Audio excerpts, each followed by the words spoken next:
صلاح الدین ایوبی نے جب بیت المقدس کو فتح کیا تھا، اس وقت فلسطین کو جب فتح کیا تھا، صلاح الدین ایوبی کا انداز دیکھیں، یہ اسلام ہے، اسلام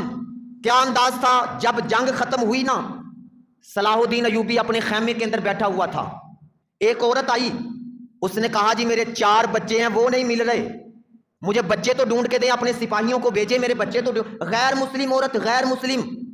صلاح الدین ایوبی خود باہر نکلا، گھوڑے پہ سوار ہوا، 7 سپاہیوں کو لیا، صبح سے لے کر شام ہو گئی، شام تک بچوں کو تلاش کرتا رہا۔ شام کے وقت وہ جنگل کے اندر گیا تو اس نے دیکھا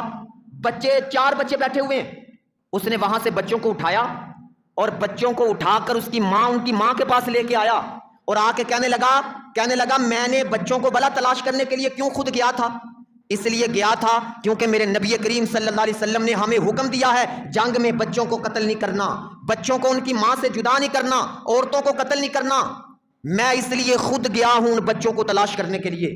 میں خود بچوں کو تلاش کرنے۔ وہ عورت بولی، اس نے اپنے بچوں سے کہا، اس نے کہا او بچوں جاؤ ان کے پاس جا کے ان کے نبی کا کلمہ پڑھ لو، جو دشمن کے بچوں کا اتنا دھیان رکھتے ہیں وہ مسلمانوں کا کتنا دھیان رکھتے ہوں گے۔ یہ تھا دور، یہ آج ادھر بچے ذبح ہو رہے ہیں، بچے ذبح ہو رہے ہیں فلسطین کے اندر، مجال ہے کسی کی بھی آواز نہیں کر رہی ہو۔